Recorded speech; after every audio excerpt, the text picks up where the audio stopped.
अस्सलामुअलैकुम व्यूवर्स, उम्मीद करता हूँ आप सब खैर खैरियत से होंगे। सबसे पहले तो अगर आप हमारे चैनल पे नए हैं तो हमारे चैनल को सब्सक्राइब करें, बेल आइकन पे प्रेस करें, क्लिक करें, नोटिफिकेशन ऑन करें ताकि हमारे चैनल की हर लेटेस्ट वीडियो, हर लेटेस्ट अपडेट आप लोगों को मिलती रहे, मिस ना हो आपसे। तो आज का जो हमारा टॉपिक है वो है बीटीसी की अपडेट, आडा, कावा, इनकी अपडेट हमने देनी है, इस पर एनालिसिस करने हैं। हम हमेशा वो कॉइन पिक करते हैं जो कि हमारी कम्युनिटी के सेलेक्टेड कॉइन हो, कि इस पर आपने एनालिसिस करनी है, हमें ज़रा इस पर एक्सप्लेन करना है, डिटेल बतानी है, प्रिडिक्ट करना है, ठीक है। तो बीटीसी की अपडेट तो अगर कोई डिमांड करे या ना करे, वो तो हमारा पेशा है उसकी अपडेट देना कि वो क्या मूव लेने वाला है। अब जैसे आप लोगों को चार्ट पे हरियाली नज़र आ रही होगी, लेकिन इस हरियाली को देखते वक्त उस वक्त मज़ा आता है कि जब आपको पहले से कोई प्रिडिक्ट करे कि यार कल अगर आज रेड है तो कल इसने ग्रीन होना है। तो अल्हम्दुलिल्लाह हमारे चैनल पे कल ही ये अपडेट दी गई थी कि जब सारी दुनिया कह रही होती है या सारे यूट्यूबर्स कह रहे होते हैं कि बीटीसी डंप कर रहा है, लोग पैनिक में सेलिंग कर रहे होते हैं, लेकिन हमारा चैनल इंशाल्लाह ताला हर वो उस तरह की अपडेट देगा जिसमें लोगों का फ़ायदा होगा। और जैसे हमने कल प्रिडिक्ट किया था कि यहाँ से मार्केट पंप ले सकती है, तो अल्हम्दुलिल्लाह हमारे प्रिडिक्शन उसी तरह बिल्कुल सेम। देखिए बीटीसी ने भी माशाल्लाह से 24 आवर्स में 3 to 4% पंप लिया है। इथीरियम, इसी तरह बाकी सब कॉइन्स हो गए जितने भी जो डाउनवर्ड जा रहे थे, बीएनबी है या जो भी है, तो उन सब ने अल्हम्दुलिल्लाह अच्छा खासा पंप लिया और एक गेन लिए। लेकिन अब यहाँ पर आते हैं हम बीटीसी की अपडेट पर। बीटीसी को देखते हैं कि बीटीसी ने ये जो पंप लिए, आया ये रियल था या फेक था या फेक आउट था, क्या था, ठीक है। तो अगर हम बीटीसी को बड़े टाइम फ्रेम में देखें तो बीटीसी अभी भी उसी तरह डाउनवर्ड में है, ठीक है। ट्रेंड लाइन को अभी तक इसने ब्रेक नहीं किया, सही है। लेकिन यहाँ पर आप लोगों को ये बात क्लियर कर दूं कि बीटीसी ने इस ट्रेंड लाइन को टच किया है, ठीक है। आप लोगों को एक बात क्लियर होनी चाहिए कि फेक आउट हमेशा जो है ट्रेंड लाइन पर जब भी होता है तो वो ज़्यादा से ज़्यादा 4 या 5 मरतबा होता है। तो मे भी चांस है कि बीटीसी ने 3 से 4 मरतबा तो टच नहीं किया, लेकिन करीब करीब ट्रेंड लाइन के आया है, और एक, दो, तीन, 3 मरतबा ट्रेंड लाइन को टच किया है, ठीक है। बल्कि 2 मरतबा तो फेक आउट भी किया है। तो मे भी चांस है कि यहाँ जब हमारा ये सिमेट्रिकल ट्रायंगल कंप्लीट हो तो हमारी वीकली ट्रेंड लाइन ब्रेकआउट हो जाए और हमारा जो टारगेट हमने लगाया हुआ है वो इंशाल्लाह ताला हिट होने का पूरा पूरा चांस है इंशाल्लाह, ठीक है। जो हमारा 51,500 का टारगेट है, और उसके बाद मार्केट ने भी बुलिश हो जाना है। लेकिन रिमेंबर, देखें हम टू साइड प्रिडिक्शन नहीं कर रहे, बल्कि हम आप लोगों को बता रहे हैं कि ट्रेड जोन कौन सा है, ठीक है। अब देखिए यहाँ पर हम ऑलरेडी डाउन ट्रेंड में हैं। आप लोगों को ये बात क्लियर होनी चाहिए कि हमारी अभी वीकली ट्रेंड लाइन जो है वो बीटीसी ने ब्रेक नहीं की, तो जब तक वो ब्रेक नहीं करता हम डाउन ट्रेंड में ही हैं, ठीक है। तो हमारा जब तक डाउन ट्रेंड है तो हमारा जो सपोर्ट जोन है वो हमारा जोन ये है, ठीक है, 32,000 से 28,000 तक। लेकिन ये तो हमारा एक स्ट्रॉन्ग सपोर्ट जोन है, लेकिन जो सिमेट्रिकल ट्रायंगल बन रहा है, अगर ये सिमेट्रिकल ट्रायंगल ब्रेक डाउन करता है तो फिर हमारा टारगेट 24,000 तक बन रहा है, जो कि वो पॉसिबल है, कोई इतनी मसले वाली बड़ी बात नहीं है, ठीक है। लेकिन अगर सिमेट्रिकल ट्रायंगल ऊपर की तरफ ब्रेकआउट करता है तो फिर हमारा टारगेट 51,000 तक जा सकता है, जो कि ये ब्रेकआउट करने की कोशिश कर रहा है, लेकिन सेलिंग प्रेशर इतना ज़्यादा है कि वो ब्रेकआउट नहीं कर पा रहा। अगर हम लोग वॉल्यूम को देखें तो वॉल्यूम में एप्रिसिएशन आ रही है, मतलब वॉल्यूम आ रहा है, लेकिन जितना आ रहा है उतना ही निकल भी रहा है। क्योंकि आप अगर देखें यहाँ पर ये कैंडल बनी थी, ठीक है, इसमें वॉल्यूम आया था, लेकिन फिर उसके बाद जो कैंडल बनी है तो उसमें जितना वॉल्यूम पहले आया था उतना ही वॉल्यूम निकल भी गया है। लेकिन बुल्स जो हैं वो इस वक्त लगे हुए हैं, बीटीसी को पुश करने की कोशिश कर रहे हैं ऊपर की तरफ, ताकि बीटीसी अपवर्ड की तरफ मूव ले। लेकिन अब देखते हैं कि बुल्स जीते हैं, बेयर्स जीते हैं, लेकिन वो उनका अपना आपस का मामला है। हमारा मामला जो है वो टेक्निकल एनालिसिस के साथ है, हमने अपने एनालिसिस के ऊपर फोकस करना है। देखें अब यहाँ पर ये जो ऊपर वाली लाइन है ना, इसको हम कहेंगे रेजिस्टेंस जोन, नीचे वाली जो लाइन है उसको हम कहेंगे सपोर्ट जोन। तो हमने सपोर्ट से पिक करना है और रेजिस्टेंस पे सेल करना है। हमारा ना बुल्स के साथ काम है ना बियर्स के साथ काम है, हमने अपने एनालिसिस के ऊपर फोकस करके अपना प्रॉफिट बनाना है। बाकी सब लोग जो मार्केट में करते हैं करते रहे, हमें उनसे कोई लेना देना सरोकार नहीं है, ठीक है। तो उम्मीद करता हूँ आप लोगों को बीटीसी की अपडेट अच्छी लगी होगी। यहाँ से अच्छा आप यहाँ से बीटीसी देखें रिजेक्ट हो रहा है, रेजिस्टेंस जोन है, तो अगर आप लोग यहाँ पे ट्रेड लेना चाहते हैं तो फिर या तो ब्रेकआउट का इंतजार करें, और अगर शॉर्ट ट्रेड लेना चाहते हैं तो फिर इस कैंडल की क्लोजिंग का वेट करें, ठीक है। अगर ये कैंडल क्लोज होती है बिलो दिस ट्रेंड लाइन तो फिर हम जो है रिजेक्शन के मूड में आ सकते हैं, क्योंकि रिजेक्शन पॉसिबल भी है हमारा भी, मतलब ये जो सिमेट्रिकल ट्रायंगल है कंप्लीट होने में भी इसको 30 मार्च तक कम से कम टाइम लगेगा, और आज क्या डेट है, 15 मार्च। तो मे भी चांस है कि हम 28 या 30 मार्च तक इसी ट्रेंड लाइन के अंदर, यानी इसी साइमेट्रिकल ट्रायंगल के अंदर घूमते रहे टेक्निकल एनालिसिस के मुताबिक। बाकी अगर कोई अच्छी न्यूज़ आ गई या बुरी न्यूज़ आ गई तो वो फिर मार्केट डिपेंड करती है न्यूज़ पर, ठीक है। मार्केट में टेक्निकल एनालिसिस डिपेंडेड है, 60% कह दें, ठीक है। टेक्निकल एनालिसिस को मैं ज़्यादा प्रेफर करूँगा, लेकिन फंडामेंटल एनालिसिस को मैं 40% कहूँगा, क्योंकि जब भी कोई न्यूज़ आती है तो वो टेक्निकल एनालिसिस को देख कर ही आती है। क्योंकि देखिए अब यहाँ पे साइमेट्रिकल ट्रायंगल बन रहे हैं, ठीक है, तो ये ऊपर की तरफ भी ब्रेकआउट कर सकते हैं, नीचे की तरफ भी कर सकते हैं, अब हमें पता है। लेकिन अब ये अगर न्यूज़ ना आई तो उसने एक ना एक तरफ तो ब्रेकआउट करना ही है, ठीक है। तो वहाँ से हम लोग या शॉर्ट करेंगे या लॉन्ग करेंगे, ठीक है। और अगर मिसाल के तौर पे अब एक बंदा देख रहा है, बड़ा इन्वेस्टर है, वो कहता है कि यार सिमेट्रिकल ट्रायंगल बन रहा है और ये ब्रेकआउट भी करने की कोशिश कर रहा है, जैसे अब एलन मस्क है, ठीक है। तो वो कहते हैं कि अब यहाँ पे ब्रेकआउट करने वाला है, तो वो कहता है, ऐलान करता है कि जी मैं 500 BTC इसमें खरीद रहा हूँ, ठीक है।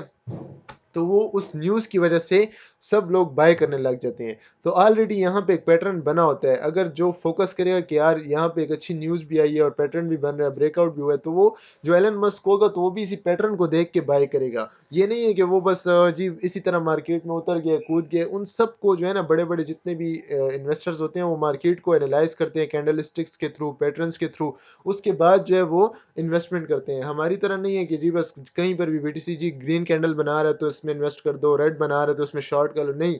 वो प्रॉपर तरीके से इंस्टीट्यूशंस की तरह वो ट्रेड करते हैं। तो इंशाल्लाह ताला हमारे चैनल पे जितनी भी कम्युनिटी होगी वो भी एक दिन आने वाला है इंशाल्लाह करीब, कि वो इंस्टीट्यूशंस की तरह ट्रेड करेगी इंशाल्लाह। हमारी छोटी सी बड़ी भी होगी, अभी फिलहाल तो छोटी सी कम्युनिटी है, लेकिन अगर छोटी कम्युनिटी भी होगी तो वो इंस्टीट्यूशंस की तरह ट्रेड करेगी और प्रॉफिट गेन करेगी, जिसमें लॉस के चांसेस 0% होंगे, ठीक है। तो उम्मीद करता हूँ आप लोगों को बीटीसी की अपडेट अच्छी लगी होगी। अब चलते हैं आडा की तरफ, जो कि हमारा रिकमेंडेड, और रिकमेंडेड तो नहीं है लेकिन डिमांड कॉइन है, ठीक है, जिसकी डिमांड हुई हुई है कि इस पर एनालिसिस करें। तो एनालिसिस तो वो डिमांड भी साथ लोग अजीब सी करते हैं कि इस पर एनालिसिस आपने हमारे सामने करनी है, ठीक है। तो हम इसके एनालिसिस स्टार्ट करते हैं कि क्या सिचुएशन है इसकी। सबसे पहले तो हम इसकी सपोर्ट जोन देखते हैं कि सपोर्ट क्या है। सपोर्ट तो इसकी एक अच्छी सपोर्ट थी जो $1 की थी, वो इसने ब्रेक कर दी है, ठीक है। अभी इस वक्त जो सपोर्ट है, वीकली सपोर्ट तो इसकी काफ़ी नीचे आ रही है। हम इसको डेली टाइम फ्रेम में थोड़ा सा देखते हैं कि डेली टाइम फ्रेम में इसकी आया कोई सपोर्ट है या नहीं है, ठीक है। तो हम इसको ट्रेंड लाइन के थ्रू या हॉरिजेंटल, एक मिनट, तो देखिए यहाँ पे एक सपोर्ट बन रही है 72 से,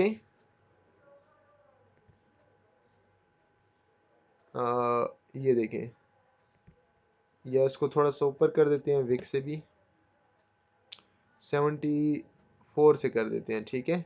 देखें 74 से या 73.5 से, इससे 0.735 से जो है इसकी एक सपोर्ट बन रही है अच्छी 63 तक। अगर ये 63 की सपोर्ट को या 64 की सपोर्ट को ब्रेक करता है तो फिर पीछे कोई सपोर्ट भी नहीं है, फिर ये जाएगा 0.40 तक या 0.30 के एरिया तक ये आड़ा जा सकता है। लेकिन बहरहाल ये बहुत ही एक स्ट्रॉन्गेस्ट सपोर्ट है जो मैंने आप लोगों को बताई है, ठीक है। बकाया अगर हम इसको वीकली टाइम फ्रेम में देखते हैं तो ये भी बीटीसी की तरह, बल्कि बीटीसी की तरह तो नहीं है, तो काफ़ी टाइम से डाउन ट्रेंड में है। और इसका पता नहीं डाउन ट्रेंड कब ख़त्म होगा, कि जब ब्रेकआउट होगा तभी ख़त्म होगा, ठीक है। तो देखें यहाँ पर ये डाउन ट्रेंड इसका चल रहा है आडा का, लेकिन यहाँ पर देखें एक तो ये बन रहा है इसमें सपोर्ट, और अगर हम ट्रेंड लाइन को मिलाएं और सपोर्ट को मिलाएं तो ये एक डिसेंडिंग ट्रायंगल बन रहा है, ठीक है। एक तो डिसेंडिंग ट्रायंगल बन रहा है, लेकिन हम इसमें देखते हैं कुछ और अगर बनने का चांस है तो, ठीक है। देखें इसमें एक मुझे लग रहा है फॉलिंग वेज सभी बन रहे, ठीक है, बहुत खूबसूरत तरीके से। तो फॉलिंग वेज भी बन रहा है, एक एक पॉइंट हो गया, ठीक है। दूसरा पॉइंट ये है कि इसमें एक सपोर्ट भी अच्छी खासी आ रही है यहाँ पर। तो अगर ये सपोर्ट को ब्रेक करता है, ठीक है, तो फिर तो काफ़ी नीचे जाएगा, आप लोगों ने स्टॉप लॉस सेट करवा लेना है। अगर मिसाल के तौर पे जो भी इसमें फॉलिंग वेज बन रहा है, तो अगर ये इसको ब्रेक करता है तो इसमें आप लोग अच्छा खासा गेन देख सकते हैं 1.14 तक का, ठीक है, जो कि इसकी इधर यहाँ पे रेजिस्टेंस जोन भी आ रही है, और यहाँ पे ट्रेंड लाइन जब ब्रेक करेगा फॉलिंग वेज को तो इंशाल्लाह इसमें अच्छा गेन मिलेगा। ये मैंने ग्रुप में अपनी कम्युनिटी को ये सिग्नल भी शेयर किए कि आप लोग इसको 0.74 से लेकर 0.73 से लेकर 0.66 तक आप लोग इसमें DCA के साथ, मतलब अगर आप इसमें $10 इन्वेस्ट कर रहे हैं तो $2 आप 0.74 पे इन्वेस्ट करें, फिर $2 आप इसमें जो है 72 पर इन्वेस्ट करें, फिर $2 इसमें जो है 68 पे इन्वेस्ट करें, 66 पे $2। तो इस तरह आप लोगों की बाइंग प्राइस जो आ जाएगी वो राउंड अबाउट 0.70 तक आ जाएगी, ठीक है। तो वहाँ से अगर ये पंप लेते हैं 0.79 तक आपकी एवरेज बाइंग आ जाएगी, तो वहाँ से पंप लेता तो आप लोगों को अच्छा खासा एक गेन मिल सकता है। तो उम्मीद करता हूँ आप लोगों को ये क्लियर हो गई होगी, आडा की अपडेट क्लियर हो गई होगी। तो अब चलते हैं कावा की तरफ, जो कि हमने सिग्नल दिया हुआ था एक ऑलरेडी, तो वो भी ब्रेकआउट करने के लिए रेडी हो रहा है। मुझे अलर्ट आ रही थी आज सुबह, तो मैंने कहा देखें इसमें क्या चल रहा है कावा में, ठीक है। तो कावा में आप लोगों को हमने बताया था कि बहुत ही अच्छी एक वीकली सपोर्ट पर कावा इस वक्त मौजूद है, जो कि 2 हफ्ते पहले हमने बताई थी कि जब इसने विक लगाई थी तो ये सपोर्ट जोन था। हमने यहाँ से बाइंग भी रिकमेंड की थी, आप लोग यहाँ से बाइंग भी कर सकते हैं। देखें, किसी भी क्वाइन को बाय करने के लिए या तो उसको सपोर्ट से उठाना पड़ता है, और या तो उसकी ट्रेंड लाइन जो उसकी बन रही हो, चाहे वो डेली टाइम फ्रेम में हो या वीकली टाइम फ्रेम में हो, तो उसका ब्रेकआउट होने के बाद आप लोगों ने बाइंग करनी होती है। अब देखिए, जैसे अब यहाँ पे एक कॉइन गिरा है, ठीक है, 3 हफ्तों से गिर रहा था, 1 2 3 4 5 5 हफ्तों से। अब हमने ये नहीं देखना कि यार ये 5 हफ्तों से गिर रहा है या 10 हफ्तों से गिर रहा है, हमने ये चीज़ नहीं देखनी। हमने इंस्टीट्यूशंस की तरह ट्रेड करनी है, या तो ट्रेंड लाइन का ब्रेकआउट हो या हमें एक अच्छी सपोर्ट मिले ताकि हम वहां से कॉइन को बाय करें, ठीक है। अब देखें, हमने यहाँ यहाँ पर भी एक सपोर्ट थी, यहाँ से अच्छा खासा पंप लिया इसने, ठीक है। यहाँ पर अब ये पंप हमसे मिस हुए, हमने नहीं देखा, या जो भी है जिस किसी ने शायद बाय भी किया हो, लेकिन अब यहाँ पे एक सपोर्ट आ रही है, ये सपोर्ट वीकली सपोर्ट, ये इससे भी स्ट्रॉन्गेस्ट सपोर्ट है, ठीक है, क्योंकि यहाँ पे डबल बॉटम भी बनने जा रहा है, ठीक है, और रेजिस्टेंस भी है, यहाँ पर रेजिस्टेंस सपोर्ट बनी हुई है। तो 3 चीज़ें हैं यहाँ पर इस सपोर्ट पे, तो काफ़ी अच्छा खासा यहाँ से पंप मिल सकता है। मैंने पर्सनली खुद भी बाइंग करनी है, लेकिन या तो मैं इसे सपोर्ट से उठाऊंगा 2.50 के राउंड अबाउट, और या तो मैं इसे ब्रेकआउट करने पर इसे मैं पिक करूंगा। तो इस पे आप लोगों ने नज़र रखनी है, ये आप लोगों ने बाय करना है। इसका पहला टारगेट मैंने आप लोगों को बताया, 3.60 टारगेट निकालने का आसान तरीके जो कि आप लोगों को मैंने सिखाया भी हुआ है। अगर आप लोग इस वीडियो को पहली मरतबा देख रहे हैं, पिछली वीडियोस को आप देख सकते हैं, उसमें आप लोगों को टारगेट निकालने का, एनालिसिस करने का सब कुछ बताया गया, ठीक है। तो इसका पहला टारगेट 3.61 है, दूसरा टारगेट $4 है, तीसरा टारगेट $4.58, ठीक है। तो हर बंदा अपनी होल्डिंग को देखकर इसे होल्ड भी कर सकता है, ठीक है। अच्छा प्रोजेक्ट है, अच्छा गेन दे सकता है, लेकिन मैं ज़्यादातर टारगेट 1 या टारगेट 2 तक ही वेट करता हूँ। बकाया कुछ अगर मेरे पास ऐसी वो पैसा मैं होल्ड करता हूँ जिसका मुझे जिसकी मुझे ज़रूरत ना हो, ठीक है। बकाया जो मैंने ट्रेड के लिए मेरी इन्वेस्टमेंट अपनी पर्सनल होती है, तो वो मैं टारगेट 1 या टारगेट 2 तक ही ट्रेड करता हूँ, ठीक है। तो उम्मीद करता हूँ आप लोगों को कावा की भी समझ आ गई होगी कि इसमें ट्रेड कैसे लेनी है। या तो सपोर्ट से उठाना है, अगर ये सपोर्ट इस रेजिस्टेंस से रिजेक्शन लेते हैं और सपोर्ट पे जाता है तो सपोर्ट पे बाई कर लें आप। अगर ये सपोर्ट पे नहीं जाता, यहीं से ब्रेकआउट करता है, तो आप लोगों ने इसको पिक कर लेना है, ठीक है। लेकिन ब्रेकआउट करने के बाद कंफर्म करना है, फेक आउट पे नहीं लेना, ठीक है। देखिए, फेक आउट ये होता है कि जब एक कैंडल ऊपर क्लोज हो जाए, डेली कैंडल, और दूसरी कैंडल भी ग्रीन बनना शुरू हो, तो तब आपने लेना है। जैसे देखें यहाँ पर हुआ था, यहाँ पे एक कैंडल ऊपर क्लोज हुई है, यहाँ पे देखें कोई सपोर्ट नहीं थी, लेकिन यहाँ पे ब्रेकआउट हुए, एक कैंडल ऊपर ग्रीन क्लोज हुई है, ग्रीन कैंडल क्लोज हुई है, दूसरी भी ग्रीन बनी है, ठीक है। यहाँ पे अगर आप लोगों ने पिक किया तो कोई टेंशन वाली बात नहीं थी। ये देखें, यहाँ से फिर अच्छा खासा इसने, अगर ये नीचे भी आया है ना, तो फिर इसने पंप लिए, तो कहाँ तक पंप लिए इसने, तकरीबन 20% तक पंप लिए, ठीक है। लेकिन जो फेक आउट होते हैं ना, तो वो फिर पंप नहीं देते। देखें, अगर एक कैंडल बने और दूसरी कैंडल डायरेक्टली ग्रीन रेड बनना शुरू हो जाए, तो फिर ये देखें कितना डाउनवर्ड आया है।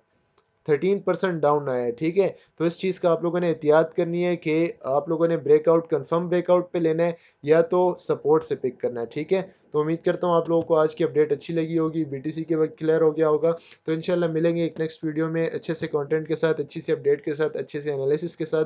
तब तक के लिए मैं इजाज़त चाहूँगा। अल्लाह हाफिज़।